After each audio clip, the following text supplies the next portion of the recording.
Before we get into the underrated habits, here are some honorable mentions that didn't make it into this video. So these are like cleaning your house, swimming, getting sober, deleting social media apps from your phone, also not having so many notifications on your phone at all, eat your veggies like your mother always told you. And I'm assuming you self-improving heaps of love already know these things and you are here for the odd goodies, and yeah, I got some for you. So as you may know, if you watched my previous videos, I'm really heavily into journaling and writing stuff down. And when I went through my notes that I've written over the past couple of years, I found some like really oddly satisfying stuff. And these have helped me throughout like all kinds of situations in life. And these are kind of hidden gems, and I hope they will help you as well. I actually do think they will. And yeah, let's get into it. So be the stupidest person in the room. This is actually a really lovely thing I found from a self-improvement guy called Simon Sinek. So his point was that if you don't like understand the topic or a problem that you're dealing with, ask as many questions as you can until you like understand the topic, and you know if you understand the topic if you can explain it to others in simple terms. So for example, I work on these programming projects, and I'm literally the most annoying person in the Google Meet meetings. So when we are presented with like some tasks, people usually nod and carry on with the subject, and then there's me, like, hold on, where's this going? How can we get like better solutions on this? How can we do it faster? And so on and so on. So the first time I actually used this was out of pure need. I was so screwed up with like finding a solution on a website, and I just thought to myself, like, what's the harm of asking like at least 50 questions on the topic? And it was really like embarrassing for myself to ask these questions at first, because I thought like the room was really smart and people knew what they were doing. But that was actually not the case. People actually kind of like started respecting me more because I asked these questions. And it turned out, actually, I spoke to some other programmers after the Google Meet ended, that they also didn't know these answers, and it helped them a lot. So yeah, I guess there is some value in being the idiot sometimes. So the next one I actually found like deep inside my old notebooks, like from 3 or 4 years ago. And it's be the Ned Flanders you always wanted to be.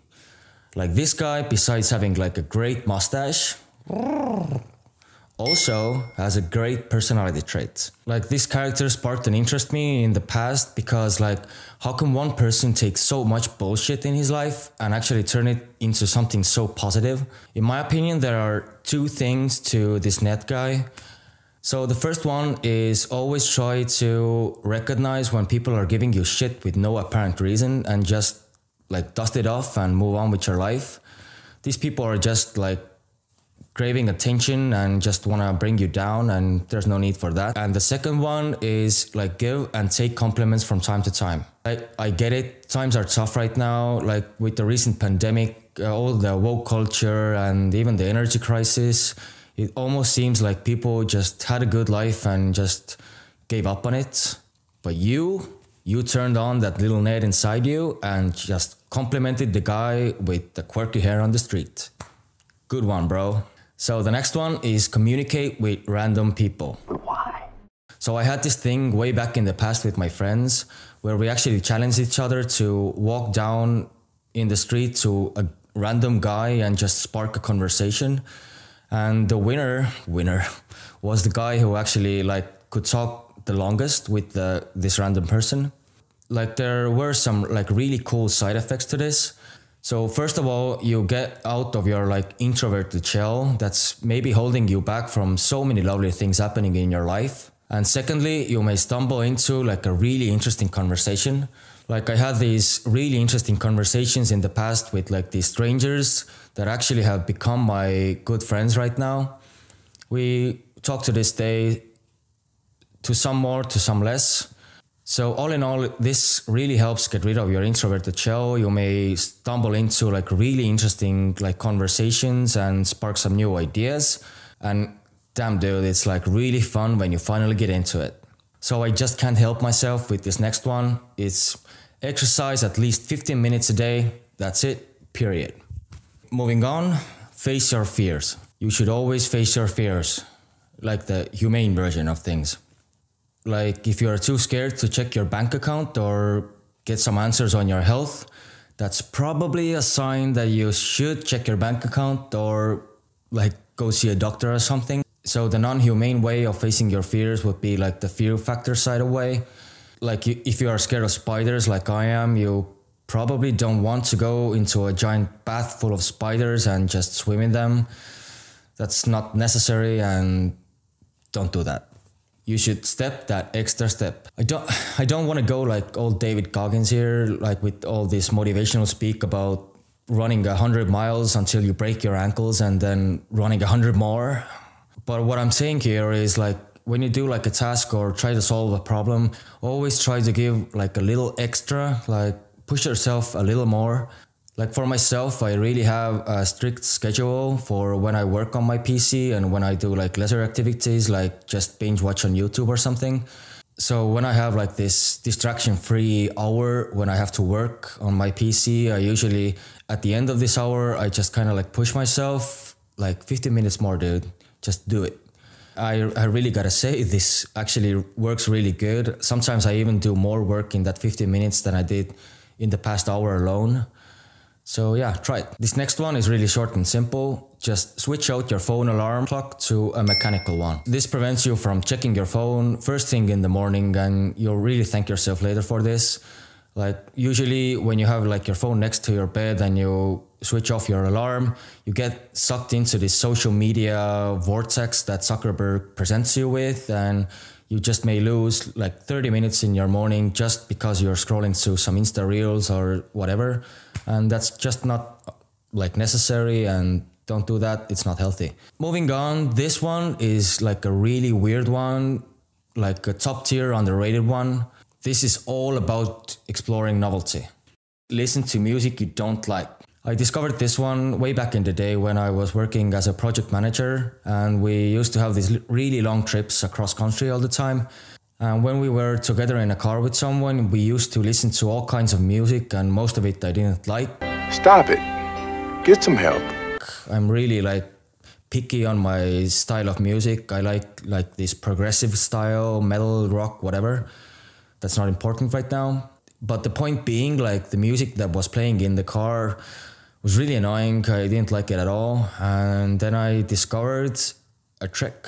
I kind of like started to find some details in each style of music that I actually kind of liked. And also from time to time, I discovered some new bands that I like, even some new DJs. I never thought that was possible. So the point of this topic is don't be afraid of listening or trying out new things. It will really help you in the long run, trust me. Recycle your friends. So the reason I did friends in quotation marks was actually ask yourself this question: are they really your friends? So this is something I actually rediscovered when I got sober. I have done it in the past as well. I remember everything. I'm sober now. So all of our lives, we are in like this constant change all the time. And some people are just not meant to walk the same path as you are walking right now, or just discovering a new path, and you may just leave your friends behind, or some of them at least. And nowadays, I think like this concept of friends is kind of like misunderstood because of social media.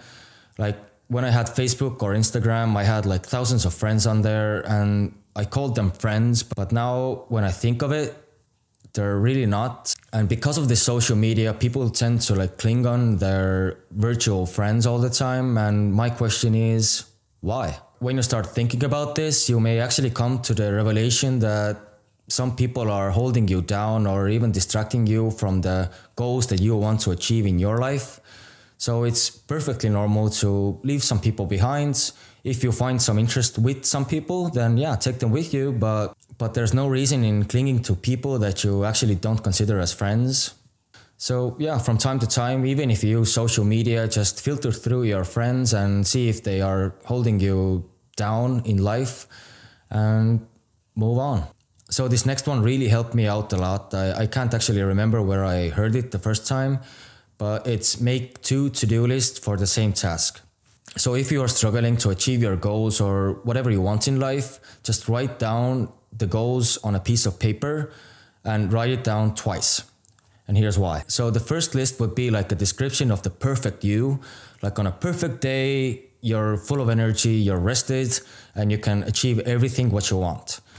But sadly, that's most of the time, this is not the case. So this brings me to the lazy you. I'm not saying this is you, but like this lazy you who could be binging on the couch, watching some YouTube videos all day long and just feeling like he doesn't want to do anything. So obviously write down the goals in the present moment, but you never know what the future is going to bring for you.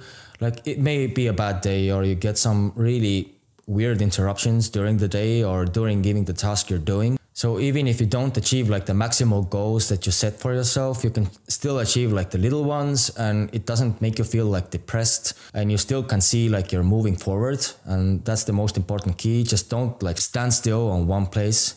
Also, the benefit of this is like when you write things down, it clears your mind and you can see the task really, really clearly on this piece of paper. And you can see the problems and things you maybe have to do more or less. So there. The last thing I want to mention in this video is analyzing your failure. Like I'm hugely guilty of doing the shittiest things over and over again in the past. And you can even drag it out as far as saying that I'm the Pope of Fail Village or something. So each time something might go wrong or you run into some problems or something, don't try to tackle the problem again, like right ahead, pause, think it through, and then do it again. Like, see what I did there? Pause. So usually when we fuck up something really bad, we usually get angry and we get like these emotions and we cannot like think clearly at all. So when you actually pause and think things through, like why something happens, you can actually calm yourself down and try again later. And I guarantee this will help you. This helped me a lot, and trust me on this. So yeah, these are my underrated habits. I actually had like a bunch of these and I'm not going to go over them all, apparently. And if you have some odd habits yourself, you can comment them down below. I would really like to know. So may the force of good habits be with you, my young little habit Jedi, and I'll see you in the next one.